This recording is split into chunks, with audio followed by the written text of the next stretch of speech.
Hello friends, as part of this discussion, we'll try to understand what is Agentic AI. We'll see some examples. So Agentic AI is a buzzword now, everyone is talking about it.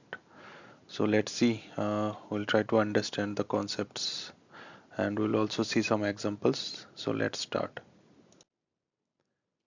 So Agentic AI is a type of artificial intelligence that can learn, adapt and make decisions independently. It can analyze data, set goals, and take actions with less human intervention. Agentic AI can be used to automate workflows and business processes.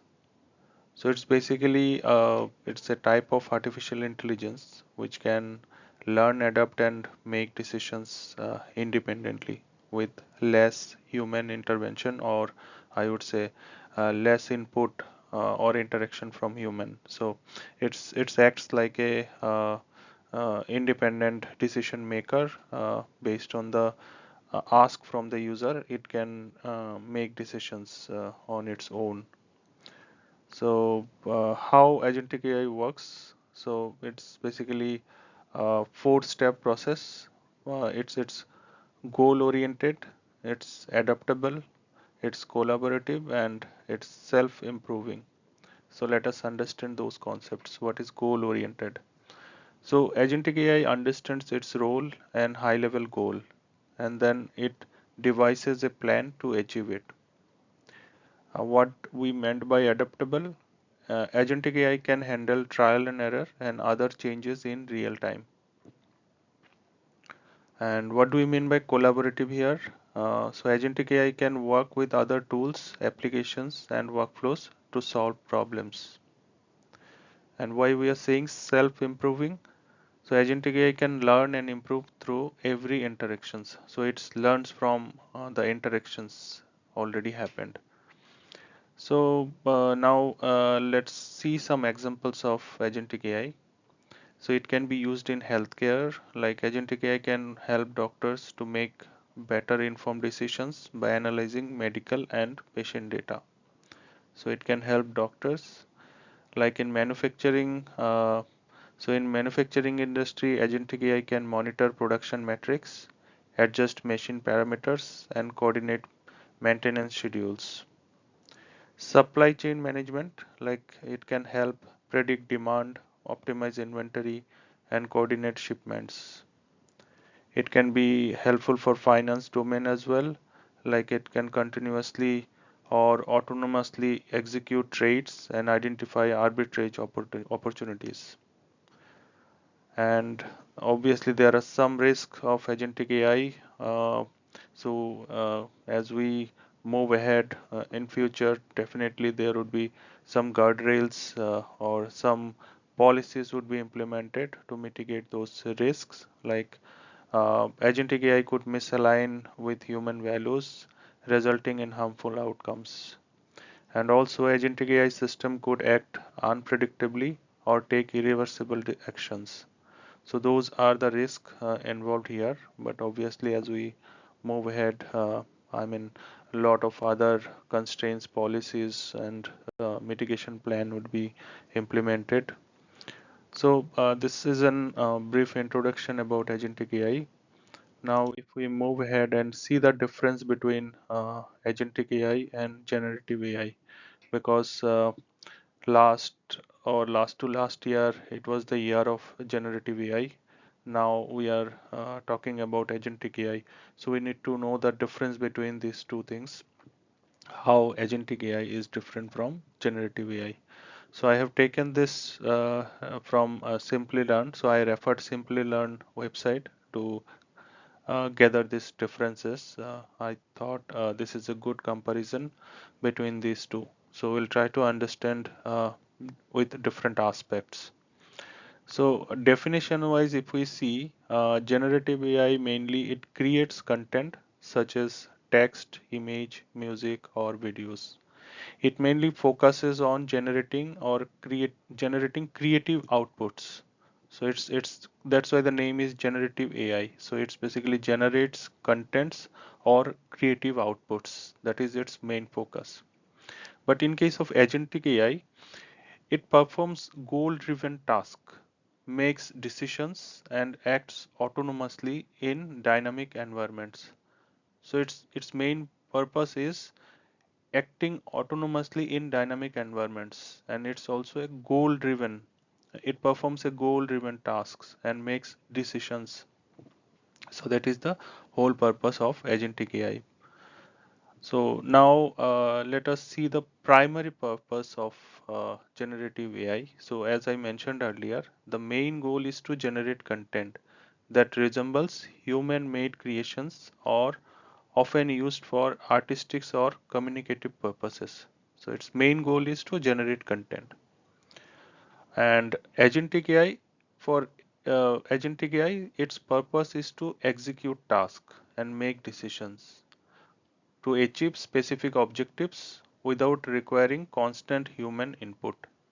So that is the main purpose of agentic AI, without requiring constant human input. So it can execute a task and it can make or take decisions to achieve specific objectives with less human input, or I would say it doesn't require constant human input. But in case of generative AI, we need to provide information in, like people write prompts. So if the prompt is very rich or very specific, then it comes up with a very good output.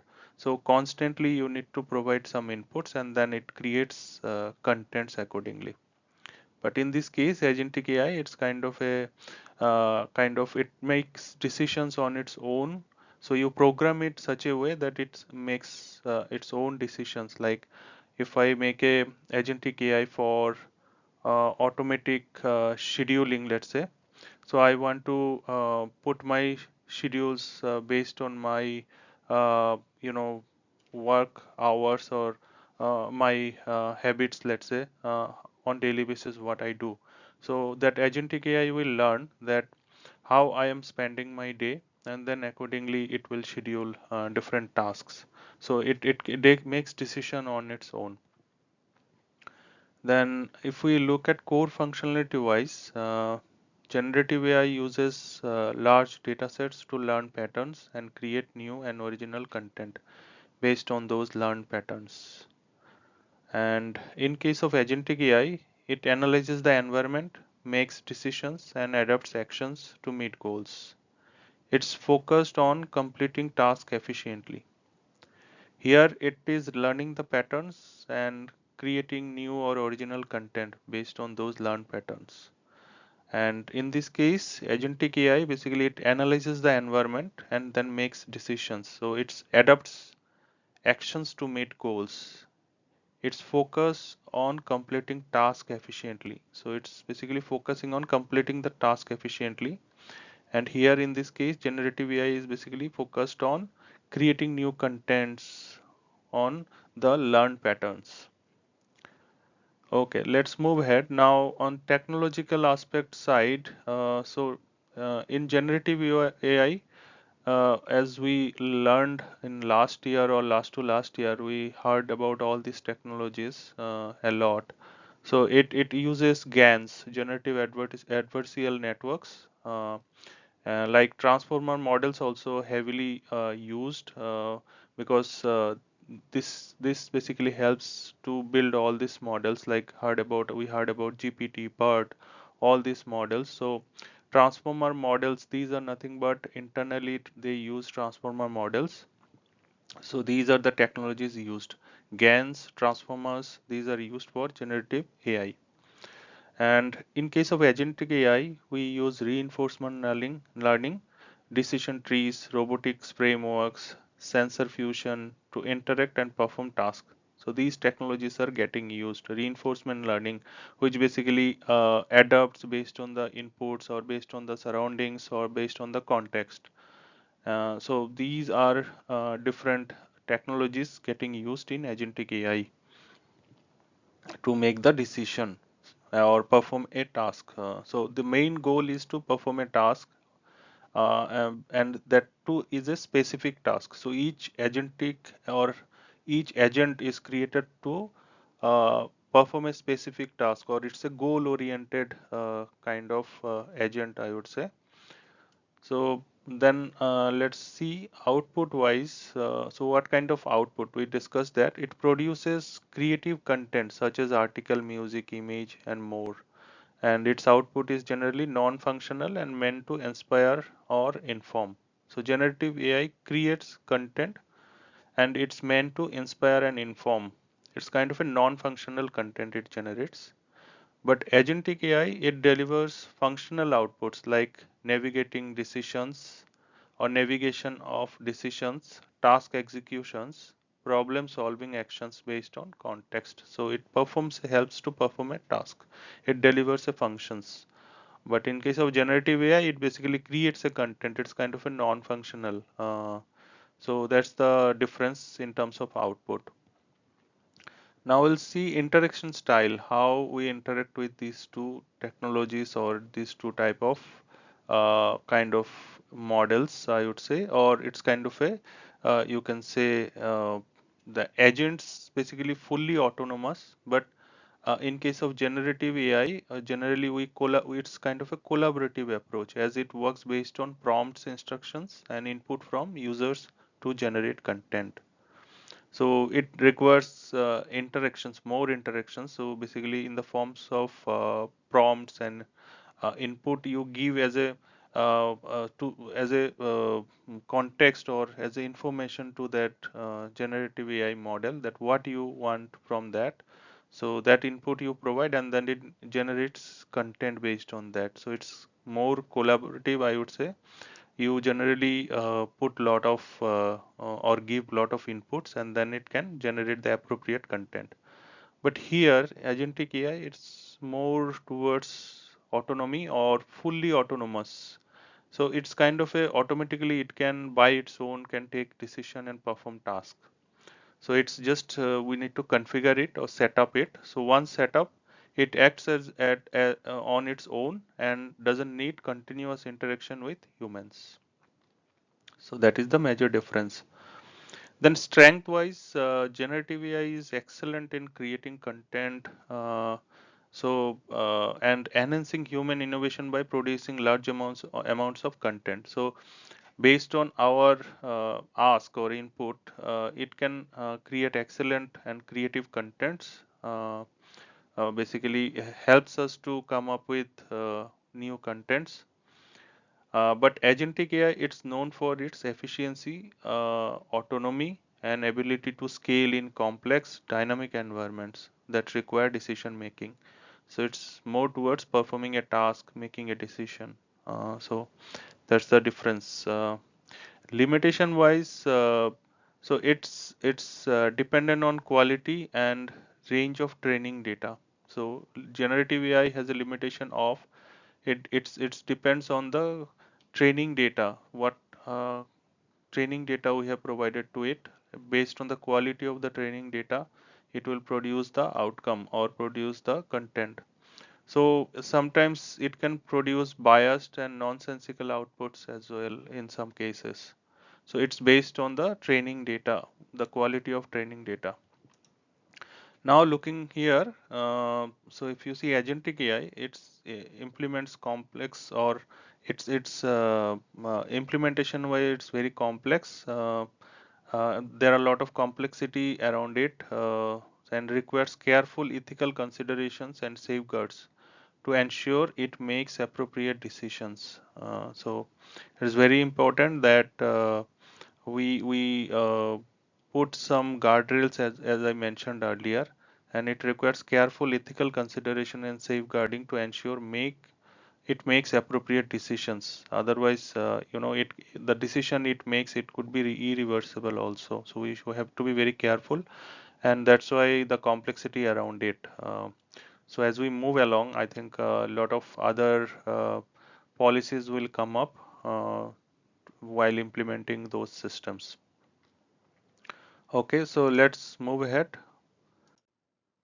Now we'll see how agentic AI works in very simple terms. Like it mainly performs three steps. First is called perception. So it's basically understand the input data from the environment. So understanding input data from the environment, this is called perception. Then reasoning, second step. So it analyze and process the information. So analyzing and processing information, this is the part of reasoning. So this is the second part. And third part is taking action. So it is taking action, basically executing decisions based on the reasoning. So perceiving, so perception, so it's basically perceiving in that in this step, understanding the input data from the environment. Second is reasoning, so it's basically analyzing and processing that information. And then third step, it is taking the action, so executing decisions based on reasoning. Okay, so some real world examples of agentic AI like self-driving cars, AI powered personal assistants, automated trading systems. So in stock market, it could be utilized automated trading systems. In healthcare, it could be used healthcare AI. Okay, now we'll see some Python examples. It's very simple example. We are just trying to understand the concept using some code. So it's a structure, basically it's kind of a skeleton, we can say, how this could be performed. Like these three steps we discussed earlier: perceive, reason, and act. So these are the three functions. So if you see this class, we are creating an agentic AI. So this basically performs three tasks: perceive, reason, and act. So three functions. So through perceive, we are taking the input. So this is the user input we are receiving, and we are keeping. So it's a memory object. We are storing that. We are keeping the user input. Then reason, in reason we first check if earlier interaction happened. So we have some memory stored. So what happened earlier, we can analyze or understand from this memory. Already if we have those information stored in our memory, we can analyze there. And then after analyzing past interactions from the memory, we can basically come up with, we do the reasoning here, analyze here, and then understand from the past memory. So that is the reasoning part, analyzing recent interactions. So those interactions we can understand here. And third step is acting on it, simulates an AI response. So here we are creating that response. So here it would be showing thinking, and then it will generate AI response to that query what user has asked. So or user has basically defined that AI agent to do a perform a task. So that task would be performed through this. So this is the function act. It will perform that task. So AI response to that simulated response. So it is the action taken by that AI agent. So in this step it is taken. So this is the three-step process: perceive, reason, and act.